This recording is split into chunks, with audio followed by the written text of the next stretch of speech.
Hi everyone, Laura with My Very Own Quilt Shop. I'm leaving for the Minnesota Quilt Show tomorrow and I'm taking two classes, a Bonnie Hunter piecing class and a machine quilting class. So today I'm getting ready for the machine quilting class and I just realized my husband is chainsawing right outside my window, so hopefully that doesn't disrupt this. But I've got to make some quilt sandwiches for the machine quilting class. So for the batting, I'm just using some scraps that were left over from a quilt I trimmed. So I thought I would do a quick video on how I piece batting really easily, and I do this in regular quilts, not just for practice stuff like this. I do this in regular quilts and have no problem. So I've got my machine set up. I've got my zigzag plate on so that I won't break any needles. I've got my zigzag stitch and foot all set up. So I'm gonna go right to the fun stuff. Put you down here.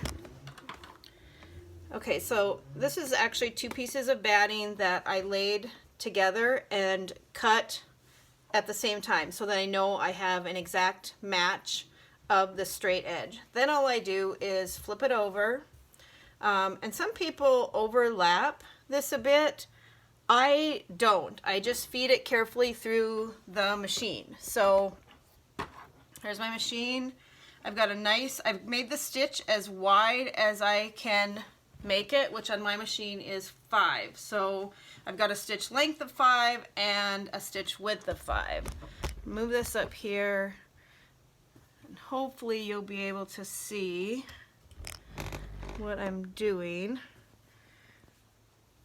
So I just start near the top, and the key is to go slow and I try to feed where the seams are matching up straight down the center of my foot. I'm actually going to take this off the tripod if I can get it off for a second.